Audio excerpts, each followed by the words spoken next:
TV KPM. Hello, Assalamualaikum dan selamat sejahtera anda semua yang sedang menyaksikan Road to Success SPM 2021 bersama dengan saya hari ini, Wani Carey. Apa khabar anda semua? Saya doakan anda semua sihat-sihat belaka dan terhindar dari segala penyakit yang tidak diingini, kerana sekarang ini kita, seperti yang kita tahu, kes harian kita semakin berkurangan, namun kita masih lagi belum berjaya. Jadi bersama-samalah kita menjadi rakyat yang bertanggungjawab untuk sama-sama putuskan rantaian COVID-19 ini dengan sentiasa pakai hand sanitizer, pakai pelitup muka dan sentiasa jaga jarak sekurang-kurangnya 1 meter apabila anda berada di tempat awam ataupun di tempat yang sesak. Okey, baiklah, untuk hari ini satu lagi subjek yang menarik, subjek yang penting untuk kita sama-sama belajar, iaitu subjek biologi dan khususnya tingkatan 4 bab 5. Jadi kalau nak tahu siapa guru yang akan bersama dengan kita, mari kita saksikan dulu profil guru kita pada hari ini.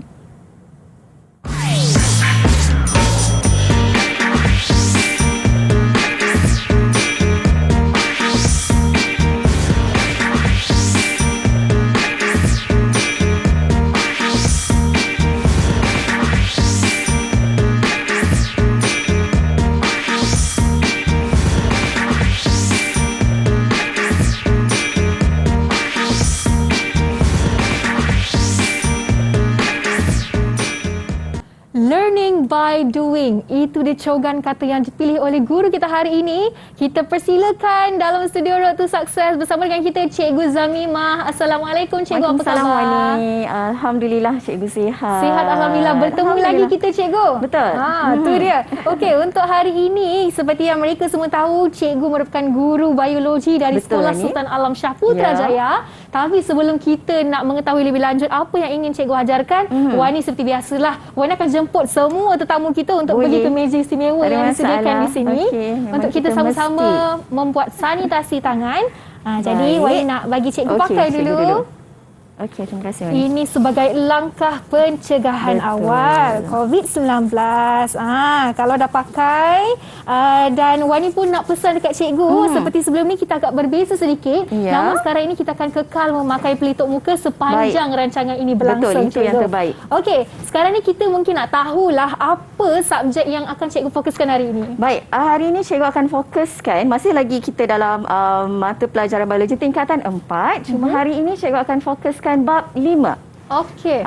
Untuk KSSM bab 5 adalah berkaitan dengan metabolisme dan enzim. Jadi hari ini kita nak berkenalan dengan apa itu metabolisme, apa itu enzim, apakah ciri-ciri enzimnya, dan dan tentulah RTS kita akan fokus kepada bagaimana cara kita nak menjawab soalan-soalan yang berkaitan dengan tajuk yang kita bincangkan hari ini. Alright, jadi itu dia sedikit pengenalan yang diberikan oleh Cikgu Zamimah, dan semestinya kita nak berehat seketika dan kita nak dengar pandangan calon SPM mengenai subjek ini. Jangan ke mana-mana, kembali selepas ini dalam Road to Success SPM 2021.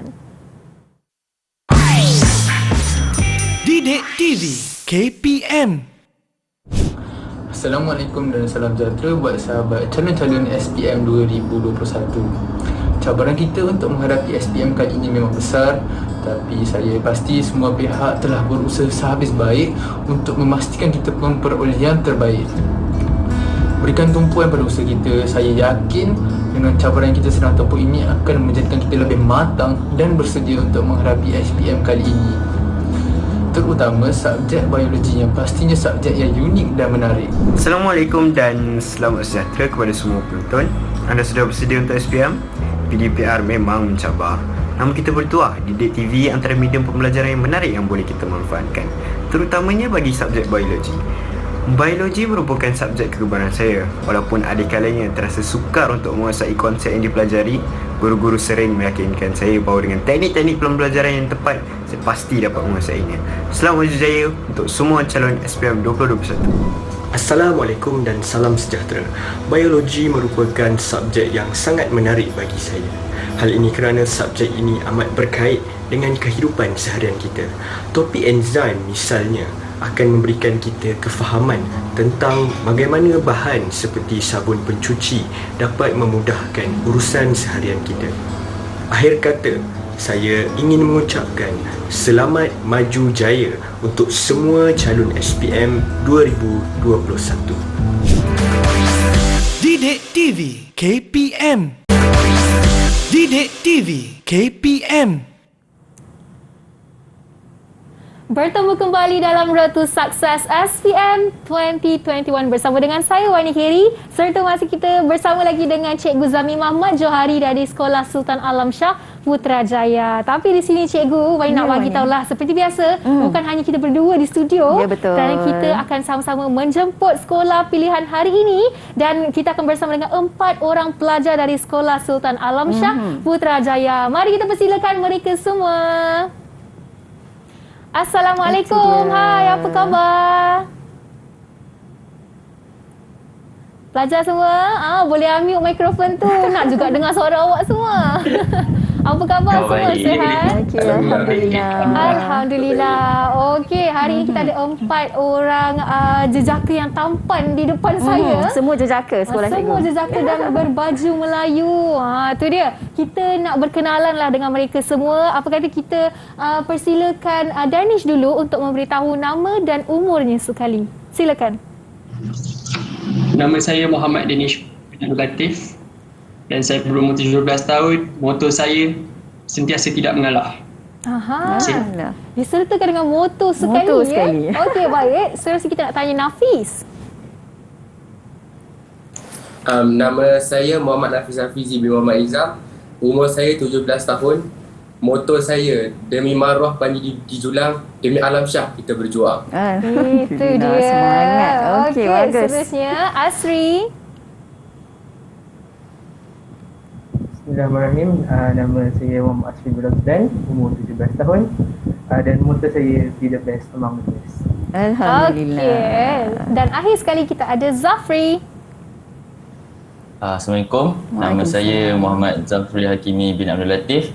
Saya berumur 17 tahun dan moto saya, study biar gempak, result biar gempak. Betul dah? Boleh. Okey, study biar gempak, results pun biar gempak. Alhamdulillah, insya-Allah. Itu dia. Okey, ni semua thank 4 you, orang Zafri. ni adalah pelajar kelas cikgu ataupun volunteer cikgu? Okey, ada campur-campur kelas dekat sini. Okey, baik. Campur-campur kelas tapi tidak mengapa hari ini kita berada dalam satu kelas yang sama. Betul. Jadi kalau anda semua di rumah sudah bersedia, di atas talian pun sudah bersedia, cikgu boleh kita mulakan sesi pembelajaran kita hari ini untuk subjek biologi. Jadi persilakan cikgu. Boleh. Okey, so cikgu harap murid-murid cikgu dah bersedia di rumah. Murid cikgu yang di studio online bersama cikgu dan murid-murid cikgu di rumah. Jadi seperti yang cikgu dah maklumkan tadi, hari ini kita masih lagi dalam mata pelajaran biologi tingkatan 4. Cuma hari ini cikgu akan fokuskan bab 5 yang bertajuk metabolisme dan enzim. Okey, kalau dalam KBSM tajuk enzim ini termasuk di dalam bab tingkatan bab 4. Okey, bahan kimia di dalam sel. Okey, jadi untuk KSSM kita dah pecahkan kepada bab yang baru. Jadi enzim ni sebab banyak yang kita nak belajar tentang enzim. Jadi dipecahkan kepada bab yang baru iaitu bab 5. Jadi hari ini cikgu akan menekankan beberapa perkara penting yang murid-murid perlu memberi perhatian di dalam tajuk metabolisme dan enzim. Okey. Jadi murid-murid sila bagi perhatian. Okey, apa yang akan cikgu bentangkan dan cikgu terangkan. Sebelum tu kita tengok objektif pembelajaran. Ada 4 objektif pembelajaran yang penting. Kita perlu mengenal apakah jenis-jenis metabolisme yang berlaku di dalam sel. Okey, cikgu akan terangkan nanti apakah itu metabolisme. Apakah sifat-sifat umum enzim dan mekanisme tindakannya. Jadi kita akan lihat beberapa sifat enzim dan macam mana enzim itu bertindak balas. Seterusnya, apakah faktor-faktor yang mempengaruhi tindak balas enzim dan juga apakah aplikasi enzim dalam kehidupan seharian. Ya, seperti video kawan awak tadi kata bagaimana sabun boleh ataupun deterjen boleh membantu memudahkan kehidupan kita. Ya, jadi betul. apakah hubungan antara deterjen ataupun sabun dengan enzim ataupun tajuk kita pada hari ini. Baik, itu dia 4 objektif yang akan kita sama-sama dapat hari ini. Ya, insya-Allah. Okey, jadi kita tengok apa itu metabolisme. Okey, kebanyakan murid dia pernah dengar perkataan metabolisme tu bila kita cakap metabolisme rendah, metabolisme tinggi. Okey, itu yang dia biasa dengar. Tapi apakah itu metabolisme? Okey, metabolisme sebenarnya adalah semua tindak balas kimia yang berlaku di dalam benda hidup. Okey, semua tindak balas kimia yang berlaku dalam benda hidup ataupun organisma hidup yang melibatkan penukaran makanan kepada tenaga, iaitu dalam bentuk ATP, adenosine trifosfate, okey, ataupun pembentukan bahan-bahan kimia yang lain seperti karbohidrat, protein, lipid dan juga asid nukleik. Okey. Boleh faham murid-murid? Kalau ada yang tanya boleh tanya. Murid-murid cikgu di studio bersama cikgu online Jadi, metabolisme terbahagi kepada dua, okey, yang umumnya, iaitu ketabolisme dan juga anabolisme. Okey, apa itu ketabolisme?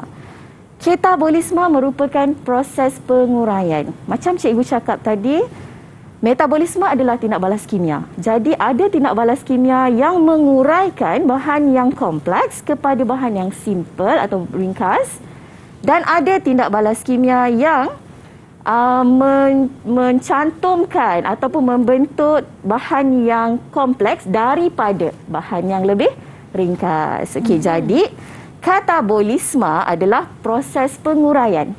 Okey, penguraian bahan daripada bentuk yang kompleks kepada bentuk yang lebih ringkas. Contoh, okey, kalau kita makan nasi. Tapi adakah nasi akan masuk ke dalam sel? Tidak, sebab sel kita sangat kecil. Okey, jadi bagaimana khasiat ataupun nutrien di dalam nasi itu nak masuk ke dalam sel? Jadi proses ketabolisme amat penting. Okey, ataupun kita namakan proses yang banyak melibatkan ketabolisme adalah proses digestion ataupun proses pencernaan makanan. Okey, jadi bila dia dah jadi nutrien yang lebih simple, nutrien-nutrien tersebut boleh masuk ke dalam sel. Okey, jadi yang seterusnya tindak balas ini membebaskan tenaga. Okey, ketabolisme membebaskan tenaga. Okey, murid-murid kena ambil perhatianlah. Okey, seterusnya contoh persamaan tindak balas ketabolisme daripada substrate A. Okey, dia selepas tindak balas, anak panah menunjukkan tindak balas ketabolisme, dia akan berpecah menjadi dua produk yang berbeza, B dan juga C. Okey, so ini ketabolisme. Manakala anabolisme pula bertentangan. Proses sintesis molekul. Sintesis maksudnya pembinaan, pembentukan. Okey, molekul yang kompleks daripada molekul yang lebih ringkas. Jadi, nutrien-nutrien dalam badan kita, yang tadi kita makan tadi, makanan yang kompleks, kita makan, dicernakan melalui proses katabolisme. Apabila dah sampai dalam badan, nutrien-nutrien tersebut digunakan pula, contoh sebagai bahan bina sel ataupun bahan ingredient di dalam sel. Okey, kalau bahan bina sel mungkin untuk nak membuat sel. Jadi dia kena gunakan balik nutrien yang dah ringkas tadi menjadi molekul-molekul yang lebih kompleks. Okey, itu untuk anabolisme. Dan anabolisme adalah tindak balas yang menggunakan tenaga. Jadi tindak balas kimia dalam badan kita ada yang menghasilkan tenaga dan ada yang memerlukan tenaga. Okey, dan tindak balasnya, persamaannya terbaliklah. Daripada substrate yang ringkas, okey, dia akan berubah menjadi produk yang lebih kompleks. Okey, so itu adalah metabolisme. Dua sahaja jenis metabolisme, dua cikgu. Metabolisme yang murid-murid perlu tahu. Okey, untuk silibus inilah. Jadi seterusnya kita akan lihat pula enzim. Okey, apa pula enzim? Apa kaitan enzim dengan metabolisme? Jadi enzim adalah mangkin organik. Bila kita sebut mangkin, bermaksud dia adalah bahan yang akan membantu mempercepatkan mempercepatkan tindak balas dalam badan ataupun metabolisme tadi. Kalau metabolisme itu melibatkan penguraian, jadi dia akan membantu mempercepatkan proses penguraian. Jika metabolisme tadi adalah anabolisme ataupun melibatkan sintesis sesuatu bahan yang kompleks, maka dia akan memangkin atau mempercepatkan pembinaan bahan-bahan kompleks tadi. Okey, jadi apakah enzim? Okey, kebanyakan enzim adalah dibina daripada bahan-bahan protein. Sebab itulah kita digalakkan makan protein sebab ada kegunaan di dalam badan. Okey, untuk mensintesis atau membentuk enzim dalam badan. Okey. Tapi tak semua. Ada juga yang bukan dibina daripada protein. Ada yang dibina daripada bahan-bahan yang lain. Tapi kebanyakannya, kebanyakannya dibina daripada protein. Okey, alright. Kita dah belajar daripada mana kita nak dapat protein. Okey, ada protein yang kita dapatkan daripada makanan, ada protein yang badan kita boleh hasilkan sendiri. Yang tu kita belajar dalam bab 4. Okey, so cikgu harap murid-murid masih ingat. Jadi, kita tengok juga pembentukan kompleks enzim substrate. Apa itu enzim substrate? Okey, enzim substrate, kita akan tengok pembentukan kompleks. Dalam tindak balas enzim murid-murid, kita ada substrate. Ni wajib, bahan-bahan yang perlu ada. Kalau tak ada substrate, tindak balas enzim tak boleh berlaku. Kita kena ada enzim. Dua bahan ini sangat penting. So kalau ada substrate tak ada enzim, tak boleh berlaku tindak balas. Kalau ada enzim tak ada substrate juga tak boleh berlaku tindak balas. Jadi kena ada dua-dua. Bila dah ada dua-dua, apa yang murid-murid kena tahu adalah enzim mempunyai tapak aktif. Tapak aktif. Apakah tapak aktif? Tapak aktif ni lah yang akan menentukan substrate mana yang boleh bertindak balas dengan enzim tersebut. So kalau dia match, kalau dia sesuai, dia boleh bertindak balas. Kalau dia tak sesuai, dia tak boleh bertindak balas. So itu menunjukkan sifat enzim yang spesifik. Dia ada enzim A, dia boleh bertindak balas dengan substrate A. Enzim B, dia hanya boleh bertindak balas dengan substrate B. Dan sebagainya. Jadi apabila substrate bertemu dengan enzim, dia akan membentuk kompleks enzim substrate. Jadi murid-murid kena faham gambar rajah ni. Cikgu tahu murid-murid biologi ni selalunya dia memang suka tengok gambar. Sebab dia boleh faham melalui gambar rajah. Tapi cikgu nak ingatkan juga murid-murid perlu tahu juga bagaimana kita nak menerangkan cerita di sebalik gambar rajah ni. Dengan cara penulisan. Jadi untuk itu murid-murid perlu membaca juga. Walaupun buku teks kita meriah dengan diagram, dengan gambar rajah yang sangat menarik, tapi murid-murid perlu baca. Baik, istilah yang penting. Tadi ada kita dah sebut. Substrate. Apa itu substrate? Substrate adalah bahan tindak balas. Bahan yang bertindak balas dengan enzim. Kalau tak ada substrate, cikgu cakap tadi, tindak balas enzim tak boleh berlaku. Tapak aktif. Cikgu dah tunjukkan yang mana tapak aktif. So, tapak aktif adalah tapak yang sangat spesifik. Khusus. Untuk substrate yang tertentu sahaja. Jadi, ada banyaklah jenis enzim. Ada banyak jenis enzim sebab ada banyak jenis substrate yang perlu ditindak balaskan. Jadi, tapak spesifik substrate bergabung dengan enzim. Dan kompleks enzim substrate yang kita dah bincangkan tadi, gabungan antara substrate dengan enzim. Jadilah kompleks enzim substrate. Jadi murid-murid jangan lupa istilah-istilah ini. Istilah-istilah ini sangat penting. Kalau murid-murid dah boleh faham istilah-istilah ni, murid-murid boleh bayangkan bagaimana enzim itu bertindak balas. Boleh Okey. Cikgu teruskan. Baik, kita teruskan kepada penamaan enzim. Macam cikgu cakap tadi, sifat enzim substrate adalah very spesifik, sangat-sangat spesifik. Maksudnya, bila substrate tu ada sangat banyak, yang untuk ditindak balaskan, enzim pun akan jadi sangat banyak. So bila enzim tu banyak, boleh tak kita ingat nama-nama enzim? Kalau saintis pun yang memang dia mengkaji tentang enzim ni, ada kalanya saintis pun tak ingat nama-nama enzim. So macam mana mereka ingat ataupun macam mana mereka menamakan supaya mereka boleh ingat? Bermula ataupun pada tahun 1960-an. Lama dah kajian tentang enzim ni dah lama. Bukan baru-baru ni je. Dia dah lama. Jadi pada tahun 1960-an, the International Union of Biochemistry and Molecular Biology, IUBMB. Ini adalah badan, antara badan yang mengkaji berkenaan dengan enzim. Biochemistry kita tengok kat sini sangat related lah dengan enzim. So, mereka mengkaji dan memperkenalkan sistem penamaan enzim berdasarkan kepada substratenya. Okey, ataupun tindak balas yang dimungkinkannya.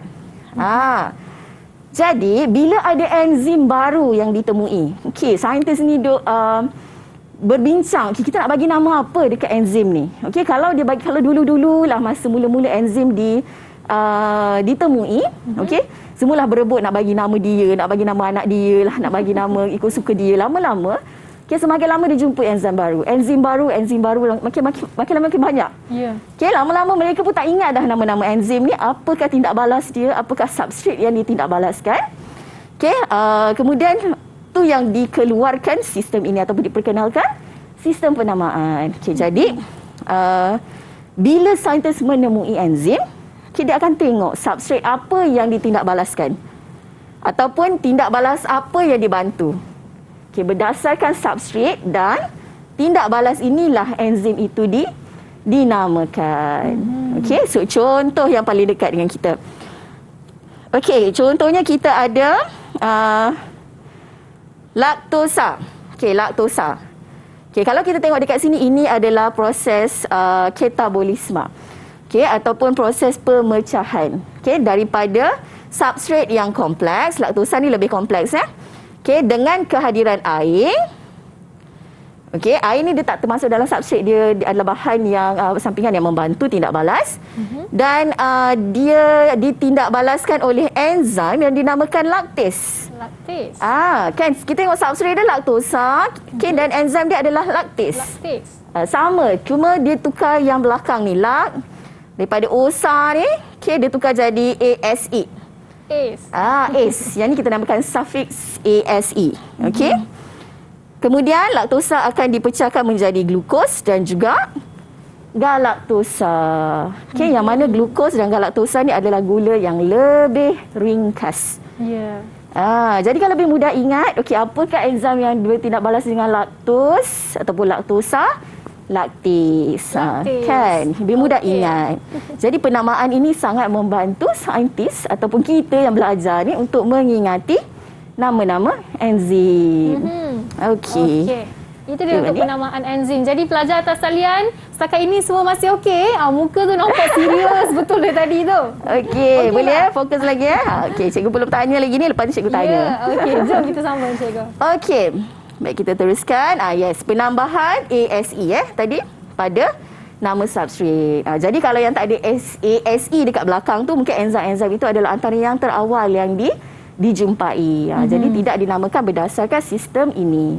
Okey. Okey cikgu, sebelum kita sambung kepada sifat-sifat umum enzim ni, macam saya kata tadi, pelajar tu dah nampak muka dah serius kat situ, semakin fokus kepada pembelajaran kita. Jadi kita nak bagi mereka rehat seketika lah, dan juga pelajar yang di rumah. Dan jangan ke mana-mana, kita kembali selepas ini dalam Road to Success SPM 2021.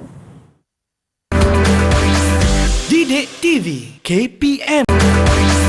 Didik TV KPM.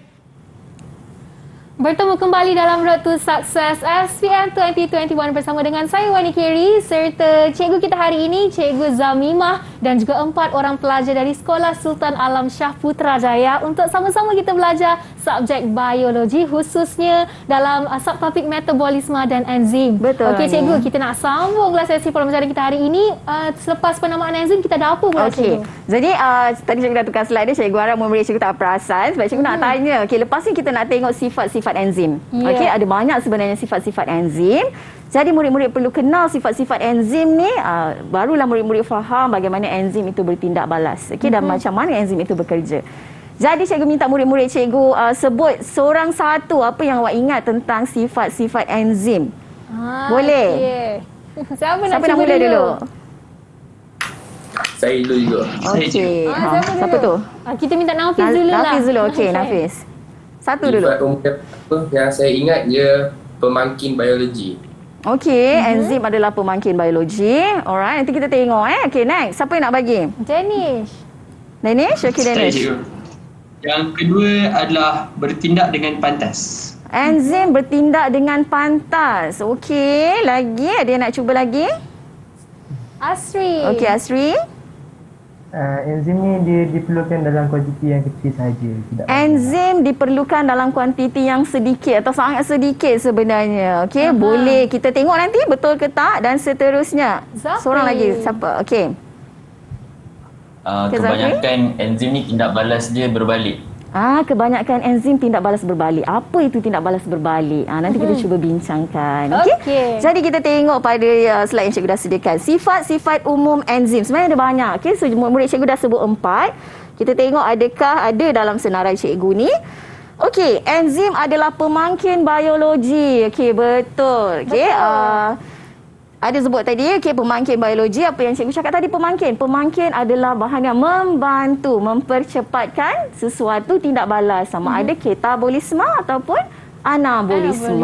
Okey, pemecahan ataupun pembentukan substans yang kompleks. Kemudian yang kedua, enzim bertindak dengan pantas. Ya, enzim bertindak dengan pantas dan membantu mempercepatkan tindak balas. Okey. So enzim ni dia sangat cepatlah tindak balas dia. Enzim diperlukan dalam kuantiti yang kecil. Okey, kenapa enzim diperlukan dalam kuantiti yang kecil? Cikgu selalu bagi analogi enzim ni, cuba awak bayangkan taksi. Okey, taksi. Okey, kalau ada 10 orang yang beratur. Okey, so mungkinlah kalau kita nak cepat, tapi kalau kita nak cepat, kalau boleh kita nak ada 10 taksi, tapi adakah mustahil kalau ada 10 orang tapi ada 5 taksi contohnya? Okey, tak mustahil kan? Okey, sebab apa? Sebab taksi tu bila dia dah hantar seorang, dia akan patah balik dan hantar lagi yang lain. Betul tak? Jadi kita tak perlulah nak enzim banyak-banyak sebab enzim tu dia reusable. Maksudnya bila dia dah assist satu tindak balas, dia dah bantu satu tindak balas, dia akan datang balik untuk bantu lagi tindak balas untuk substrate yang seterusnya. Jadi murid-murid kena ingat substrate yang seterusnya tu pun adalah substrate yang sama. Jenis substrate yang sama. Kemudian sebab tu diperlukan dalam kuantiti yang kecil. Tapi sudah tentu kalau lagi banyak macam cikgu cakap tadi, kalau ada 10 orang, 10 taksi lagi bagus, lagi cepat tindak balas tu boleh berlaku. Okey. Seterusnya, struktur enzim kekal tidak berubah. Apa maksud kekal tidak berubah? Macam taksi tadilah, lepas dia hantar, adakah dia berubah bentuk sampai dia tak boleh nak bawa pula passenger yang lain? Tak. Taksi tu akan kekal macam taksi dan dia boleh berfungsi seperti biasa selepas dia hantar passenger ataupun penumpang. Sama macam enzim. Lepas dia membantu satu tindak balas, dia masih kekal dalam bentuk enzim tersebut dan dia boleh membantu tindak balas substrate yang lain. Okey. Ada banyak lagi kat sini. Okey, seterusnya, tindakan enzim adalah spesifik. Yang ni cikgu dah sebut banyak kali daripada awal tadi. Okey, tindakan enzim adalah spesifik. Jadi satu enzim khusus untuk mungkin satu substrate. Okey, ataupun satu tindak balas sahaja ataupun beberapa lah tapi dia spesifik lah. Okey. Yang seterusnya, kebanyakan tindak balas berbalik. Kebanyakan enzim akan membantu tindak balas berbalik. Okey, maksudnya ada enzim yang boleh membantu katabolisme, kemudian dia bantu anabolisme. Pemecahan, kemudian sintesis. Okey, itu tindak balas berbalik. Dan seterusnya, aktiviti enzim boleh diganggu perencat. Yang ini selalu murid-murid suka lupa. Okey, dia macam perencat ni perkataan yang agak negatif kan. So apa itu perencat ataupun dalam bahasa Inggeris ni inhibitors? Perencat adalah satu bahan yang dia akan mengganggu tapak aktif enzim. Dia akan mengubah tapak aktif enzim supaya substrate tak boleh masuk, tak boleh membentuk kompleks enzim substrate tadi. Jadi tindak balas enzim tidak boleh berlaku. Jadi contoh-contoh perencat ni apa? Seperti lead ataupun heavy metal. Apa heavy metal dalam bahasa Melayu juga lupa. Okey, heavy metal kan. Adalah bahan-bahan kimia di persekitaran kita sebenarnya. Okey, bahan-bahan kimia di persekitaran kita yang boleh bertindak sebagai perencat. Jadi biasanya perencat ni ada dalam persekitaran yang tercemar daripada asap-asap kilang ke ataupun daripada bahan buangan kilang yang masuk ke dalam sungai. Kan ada bahan-bahan kimia yang tercemar masuk ke dalam sungai, jadi kita terdedah dengan bahan-bahan perencat ini. Okey. Alright, jadi dan seterusnya sesetengah enzim memerlukan kofaktor pula. Okey. Kalau perencat tadi adalah bahan yang mengganggu active site tadi ataupun tapak aktif tadi, okey, supaya substrate tak boleh nak masuk, okey, dan tidak balas tak berlaku. Cofactor pula adalah bahan yang memang diperlukan, okey, untuk enzim sesuaikan dengan substrate. Mungkin sebelum ada cofactor, substrate tu tak boleh nak masuk ataupun tak match dengan tapak aktif. Tapi dengan adanya cofactor akan mengubah juga tapak aktif tadi supaya dia menjadi lebih sesuai dengan substrate. Jadi dengan adanya cofactor, substrate tadi boleh masuk ke dalam tapak aktif dan tindak balas enzim boleh berlaku. Okey, jadi ini untuk sesetengah enzim, bukan semua enzim sahaja, tidak semua. tak semua. Cikgu. Tak semua. Okey. Baik murid-murid, seterusnya kita lihat kepada, boleh sifat-sifat enzim murid boleh ingat. Okey, ada beberapa sifat enzim yang cikgu dah sebut tadi. Dan seterusnya kita lihat pula, okey, gambar ni berkaitan apa sebenarnya. Kalau murid-murid masih ingat, okey, bila kita tengok gambar ni, kita akan lihat bab sel. Okey, bab sel. Okey, sebab kita tengok ni semua dalam sel ni. Okey, ini adalah bahagian dalam sel. Okey, yang biru ni bahagian luar sel. Ini bahagian luar sel. Okey. Jadi apa yang ada dekat dalam sel ni? Kita ada nukleus.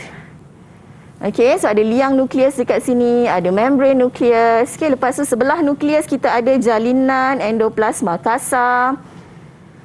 Okey, lepas tu sebelahnya ada jalinan endoplasma licin. Okey, kemudian yang terasing sikit ni kita ada jasad Golgi. Okey, lepas tu kita ada vesikel rembesan. Vesikel angkutan. Okey, ini antara bahagian-bahagian dalam sel yang kita kena bagi perhatian untuk penerangan cikgu seterusnya. Jadi, penerangan cikgu ni adalah untuk menerangkan proses penghasilan ekstraselular sel ataupun enzim. Enzim ekstra sel ataupun enzim yang keluar daripada sel. Nampak tak? Protein dirembeskan sebagai enzim. Okey, jadi enzim ni dihasilkan dalam sel. Ini adalah kilang dia. Okey, dan dia dibawa keluar daripada sel untuk digunakan di luar sel. Jadi enzim sebenarnya ada dua jenis, iaitu intrasel dan ekstrasel. Ekstrasel. Okey. Intrasel adalah enzim yang dihasilkan dalam sel dan digunakan dalam sel juga. Okey, ada juga tindak balas kimia yang berlaku dalam sel. Jadi perlu dimangkinkan oleh enzim. Okey. Dan ekstrasel pula adalah enzim yang dihasilkan dalam sel dan dikeluarkan daripada sel untuk digunakan di luar sel. Sebab di luar sel juga ada tindak balas kimia yang memerlukan pemangkin. Okey. Jadi ini penting, proses untuk penghasilan ekstrasel. Okay, murid-murid perlu tahu kenapa kita belajar ekstrasel je cikgu, kita tak belajar ke proses penghasilan intrasel. Sebab proses penghasilan dia lebih kurang sama, cuma dia tambah kalau ekstrasel dia bawa keluar. Kalau intrasel dia duduk dalam sel. Okey, yang lain proses dia lebih kurang sama. Jadi kita mulakan dengan Okey, dia dah. Okey, sebenarnya yang merah ni cikgu dah nomborkan, tak apa. Yang pertama sekali ni cikgu tulis kat sini, nombor 1. Okey, dekat sel, dekat nukleus, maaf. Okey, kenapa dekat nukleus? Okey, yang pertama, nukleus mengandungi DNA ataupun maklumat-maklumat berkenaan penghasilan enzim. Okey, dia ada maklumat. Sebab kita nak hasilkan sesuatu itu, kita kena ada maklumat, kita kena ada kod dia. Okey, jadi kod ni akan dibawa keluar oleh mRNA, okey, kepada yang titik-titik biru ni. Okey, yang titik-titik biru ni adalah ribosom. Okey, ribosom akan menghasilkan protein. Ribosom. Okey, ribosom menghasilkan protein yang belum lagi spesifik menjadi enzim. Okey. Kemudian dia akan dibawa melalui vesikel pengangkut ke jasad Golgi. Nampak tak anak panah dia? Okey, daripada jalinan endoplasmik kasar ni tadi, okey, dia akan membentuk vesikel. Vesikel ni kantung-kantung. Okey, kantung-kantung ni jadi macam lori pengangkut lah. Okey, dia akan bawa ke kilang yang lain pula. Kilang pemprosesan. Okey, so apa yang berlaku dekat jasad Golgi, dia akan spesifikkan, dia akan proses, dia akan balut, bungkus semula. Okey, dibungkus ni menggunakan vesikel rembesan. Okey, yang ni dia dah spesifik. Kat sini dah spesifik. Dia akan keluarkan daripada sel melalui plasma membrane. Okey, dibawa ke plasma membrane, kemudian dilepaskan. Jadilah enzim extra-cell. Okey, kalau intrasel dia berhenti kat sini je. Ya, Dia akan berhenti kat sini, lepas tu dia berlegar. Ya, dia berlegar je dalam sel sehingga dia diperlukan. Ya. Okey, kalau dia extrasel dia akan keluar daripada sel untuk digunakan di luar sel. Okey. Alright. Jadi itulah prosesnya. Okey, kalau dari gambar ni memang murid-murid boleh nampak dekat sini, kemudian pergi sini. Yes. Okey, tapi murid-murid kena ingat soalan ni dia boleh keluar dalam soalan AC yang mana murid-murid perlu menerangkan proses langkah demi langkah. Jadi murid-murid perlu baca juga penerangannya di dalam buku teks. Ya, okey. Pelajar atas talian macam mana? Boleh faham tak? Boleh. Setakat ni anda semua dah hafal ke belum? Apa gambar rajah dan nama-nama ni? Dah hafal ke belum? Boleh kan? Boleh. Alhamdulillah. Semua bakal pelajar cemerlang SPM nanti, cikgu. InsyaAllah. Tapi cikgu, sebelum kita teruskan dan cikgu pun ada soalan yang akan disediakan. Betul, lepas ni kita akan tengok soalan-soalan. Jadi sebelum cikgu tanya soalan, apa kata kita berehat seketika dan anda jangan ke mana-mana, kembali selepas ini dalam Road to Success SPM 2021. Didik TV KPM. Didik TV KPM.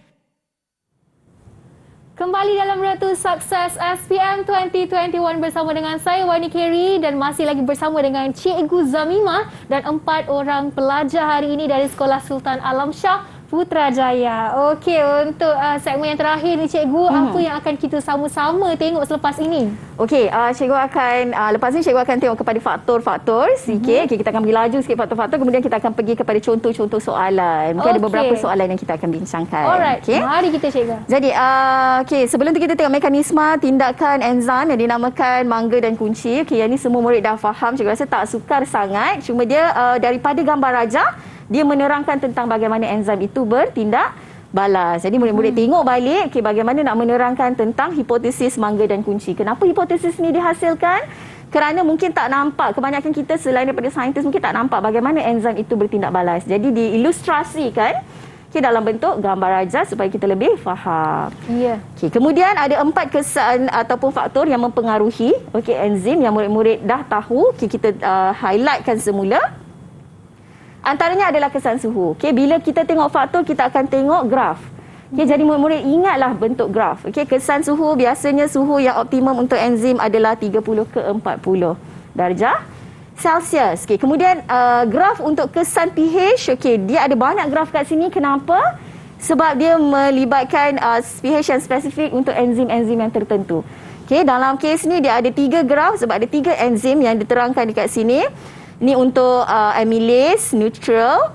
Kemudian kita ada pepsin, dia lebih kepada asid. Kalau yang 0 sampai 6 ni adalah asid dan 6 seterusnya ke belakang adalah alkali.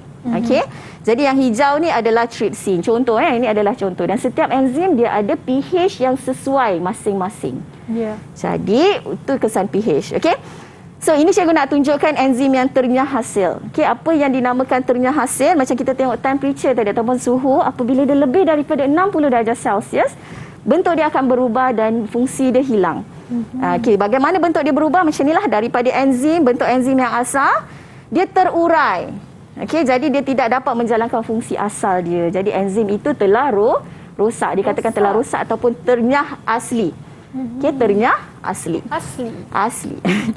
Kemudian ada 2 lagi graf kesan kepekatan substrate.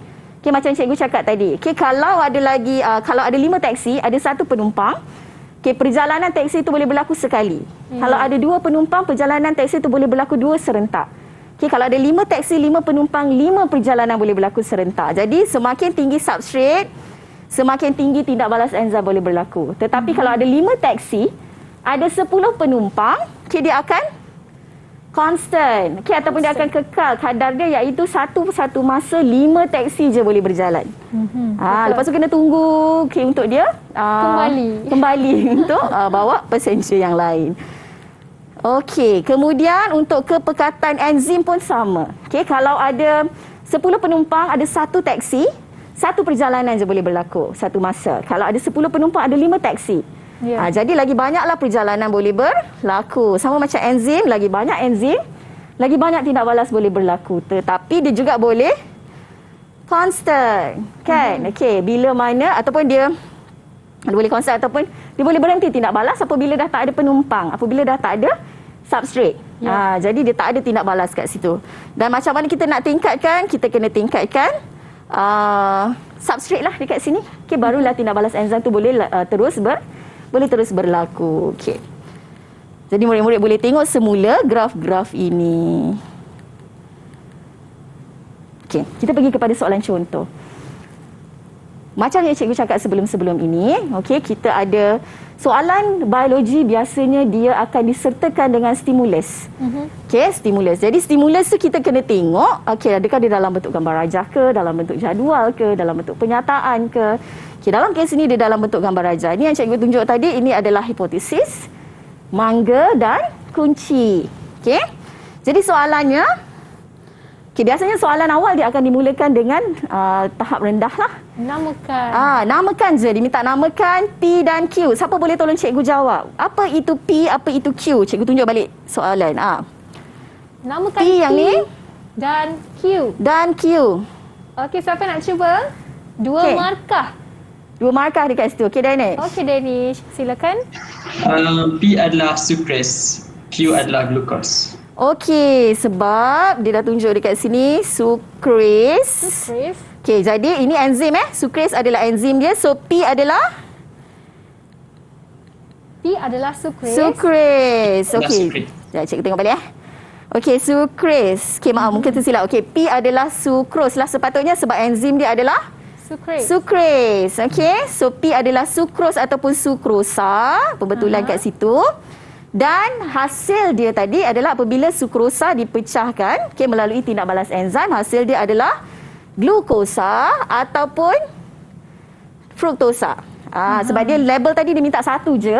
Okey, so kita boleh bagi salah satu, glukosa ataupun fruktosa. Tapi kalau dia buat Q tambah R contohnya, so kita boleh letak Q adalah sukrosa dan glukosa dan R adalah fruktosa. Sebab hasil dia memang dua-dua. Okey. Sebentar tadi Danish jawab sukres ke sukros untuk P. Danish. Sukres Saya silap jawab tadi. Saya jawab sukres. Alright, so jawapan dia adalah sukros ataupun sukrosa. Sukrosa. So cikgu tadi kalau ada ASE maksudnya dia enzim. Cikgu pun salah tulis kat sini. Okey, so dua markah dua markah maksudnya P satu markah, Q satu markah. Okey, seterusnya. Soalan B1. Okey, kalau ada B1 maksudnya dia ada B2. Okey, dan murid-murid kena ingat B1 kena betul, baru B2 awak boleh betul. Sebab ni soalan independen ataupun soalan merujuk kepada. Jadi kita kena hati-hatilah jawab soalan B1. Tindakan enzim sukres ke atas substrate P adalah spesifik. Terangkan pernyataan ini. Macam mana kita nak terangkan? Ini level tinggi sikit. Dia kena faham betul-betul. Okey, apakah yang dimaksudkan dengan spesifik? Ada siapa-siapa yang nak jawab? Siapa nak jawab soalan yang tinggi sedikit kesukarannya? Tiga orang. Cikgu pilih seorang, cikgu. Okey, siapa nak jawab? Asri. Asri boleh? Okey, Asri. Okey. Boleh cuba? Enzim boleh. Enzim sukres ni hanya bertindak balas dengan substrate P sahaja. Okey. Ini kerana tapak aktif iaitu enzim adalah spesifik dan khusus pada substrate tertentu sahaja. Okey, so tapak enzim itu adalah spesifik. Okey, enzim sukres hanya bertindak balas dengan substrate P sahaja. Ini yang dimaksudkan dengan spesifik. Okey. Dan penerangan dia adalah kerana tapak aktif adalah spesifik kepada substrate tertentu sahaja. Ini yang cikgu sebutkan tadi. Tapi macam mana nak jawab? Murid-murid sebenarnya kena biasakan menjawab soalan-soalan. Baru murid-murid boleh dapat idea. Okey, macam mana nak susun ayat ni supaya kita boleh betul-betul menjawab soalan. Okey, sebelum tu cikgu nak ingatkan cikgu ada sediakan QR code dekat hujung ni. Okey, so murid-murid boleh cuba QR code ni menghubungkan dengan soalan-soalan objektif. Jadi boleh cuba kuis dekat soalan objektif yang cikgu dah sediakan. Okey, siapa yang berada di rumah sekarang boleh scan QR code ni dan cuba menjawab soalan-soalan yang disediakan oleh Cikgu Zafimah kita. Betul. So soalan objektif untuk menguji penguasaan konsep kita. Penting juga. Okey. Dan cikgu boleh teruskan sikit lagi soalan? Boleh, cikgu. Alright. So soalan seterusnya macam yang kedua ni, dia berdasarkan kepada soalan satu. Okey, berdasarkan Rajah 41 nyatakan 2 ciri enzim sukres yang lain selain daripada spesifik tadilah maksudnya. Okey, jadi murid janganlah letak enzim adalah spesifik. Okey. So boleh cuba? Kita ada banyak tadi sifat. Siapa tadi? Nafis pula lah. Ya, Nafis. Okey. Yang pertama, enzim mempunyai tapak aktif yang spesifik. Yang kedua, enzim tidak boleh dimusnahkan oleh tindak balas. Okey. Itu dua kan? Betul. Okey, enzim tidak boleh dimusnahkan oleh tindak balas. Maksudnya tadi lepas satu tindak balas, dia akan datang balik untuk buat tindak balas yang lain dan seterusnya. Okey, jadi dia tidak musnah. Okey, enzim mempunyai tapak aktif yang spesifik. Yes, awak sebut tadi. Okey, tapi untuk soalan ini, okay, macam Cikgu kata, dinyatakan 2 ciri enzim sukres yang lain. Okey, kita boleh pilih soalan-soalan yang sifat-sifat yang lain. Okey, kita ada apa tadi? Maaf. Kita ada 8 sifat. Kita ada 8 sifat tadi. Okey, dia spesifik. Okey, dia antara yang tadi yang kita tak nyatakan. Okey, ada yang cikgu akan sebutlah spesifik ataupun khusus kepada suhu yang tertentu, pH yang tertentu, itu berdasarkan kepada faktor-faktor. Okey, suhu tertentu, pH yang spesifik, yang optimum, okey, pun boleh menjadi sifat-sifat enzim. Okey. So mana-mana daripada 8 tadi kita boleh letak dekat sini. Okey, boleh Alright. 2 markah juga. Okey, yang ni cikgu akan terangkan. Apabila sepotong apple, ini lebih kepada kebat. Okey, soalan kebat. Dia akan bagi satu situasi apabila sepotong apple didedahkan ke udara, sejenis enzim dalam apple akan memulakan tindak balas kimia yang menyebabkan apple bertukar perang. Okey. Jadi rajah yang akan cikgu tunjukkan menunjukkan pemerhatian yang dibuat ke atas sepotong apple sebelum dan selepas satu-satu rawatan. X direndam dalam alkali, Y direndam dalam air suling. So dia ada 2 bahagian, ada X, ada Y. Okey, so X direndam dalam alkali dan Y direndam dalam air suling. Okey, jadi kita tengok seterusnya soalannya, terangkan pemerhatian anda. Okey, apple bahagian X kekal, okey, ataupun tidak mengalami perubahan, tetapi bahagian Y bertukar kepada coklat ataupun kehitaman. Okey, kenapa penerangan dia? Kerana keadaan beralkali tidak sesuai untuk enzim. Jadi X tadi kita rendam dalam alkali, jadi bila dia tak sesuai, enzim tadi dia tidak bertindak balas. Jadi bila enzim tidak bertindak balas, apple tadi kekal, tidak berubah. Okey, dan keadaan neutral pula sesuai untuk enzim. Jadi enzim tadi akan bertindak balas dengan cepat, menyebabkan bahagian yang direndam dengan air suling tadi dia bertindak balas dan berubah menjadi keperangan. Okey? Dan terangkan satu rawatan lain. Siapa boleh tolong? Okey, ini. Siapa yang belum tadi? Ya, soalan kedua, siapa belum? Zafri. Okey, sila Zafri. Kita boleh rendam apple tu dalam air suam. Rendam apple dalam air suam. Kenapa ya? Sebab air suam tu dia punya suhu panas. Jadi bila panas, enzim dia akan terenyah asli. Okey, kita tengok. Yes, okey, cikgu setuju penerangan tadi. Rendam apple dalam air suam, okey, dan enzim akan terenyah asli. Kita dah tengok tadi macam mana enzim terenyah asli. Okey, dia akan berubah terus bentuk dia dan dia tidak berfungsi seperti asal. Jadi tiada tindak balas enzim yang berlaku pada apple tersebut. Alright, bagus Zafri. Boleh? Okey, so cikgu rasa cikgu dah pergi kepada soalan yang mudah, cikgu dah pergi kepada soalan yang sederhana dan cikgu dah pergi kepada soalan kebat. Okey, dan sebenarnya ada banyak lagi. Okey, cikgu ingatkan murid-murid perlu sentiasa melakukan latihan. Okey, dan buatlah latihan yang banyak sebab untuk kertas 2. Okey, murid-murid perlu expose ataupun perlu lihat soalan dan bagaimana jawapan itu menjawab kepada kehendak soalan. Betul. Okey, sebab kalau murid-murid tak buat latihan, murid-murid tak tahu macam mana nak jawab soalan-soalan ni. Walaupun konsep tu agak kuat.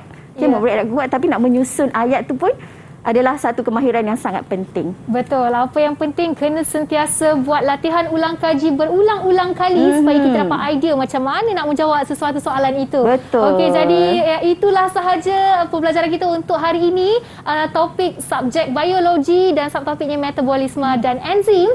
Dan Wani harap pelajar di atas talian semua okey, faham ya semua yang diajarkan oleh Cikgu Zamimah hari ini, dan mereka dan anda yang berada di rumah juga semoga berjaya menjawab soalan-soalan biologi. Tak lama je lagi untuk SPM akan datang, dan all the best to all of you, dan kita akan berjumpa pada episod akan datang dalam Road to Success SPM 2021. Terima kasih diucapkan kepada Cikgu Zamimah dan juga pelajar dari Sekolah Sultan Alam Shah Putrajaya. Sekian dari saya Wani Kiri dan Road to Success SPM 2021. Bye-bye. Assalamualaikum. Didik TV KPM. Hai, Assalamualaikum dan salam sejahtera. Saya Siti Hajar binti Azizi, pembantu Makmal Biologi di Sekolah Sultan Alam Shah Putrajaya. Anda bakal menduduki ujian amali untuk SPM tahun ini. Sebagai pembantu makmal, kami akan memastikan segala keperluan calon lengkap dan memenuhi kriteria yang ditetapkan. Bagi saya, Didik TV sangat membantu murid untuk menguasai kemahiran saintifik, terutamanya eksperimen yang belum sempat dilaksanakan di sekolah. Saya harapkan adik-adik jalur SPM dapat memanfaatkan pelbagai bahan pembelajaran yang disediakan sebaik mungkin. Dengan iltizam yang tinggi, saya pasti kalian akan berjaya dalam SPM 2021, insya-Allah. Assalamualaikum warahmatullahi. Saya Kamarul Arifin, bapa kepada Arif Hakimi, pelajar Tatan 5 Sekolah Sultan Alam Shah Putrajaya. Pelajar Tatan 5 tahun ini menghadapi cabaran paling besar kerana terpaksa menghadapi pembelajaran dalam PDPR.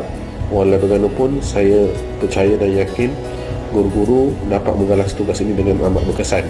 Saya juga merakamkan penghargaan kepada Kementerian Pendidikan dan juga Media Prima kerana melancarkan program Didik TV khusus untuk membantu pelajar dalam proses PDPR ini.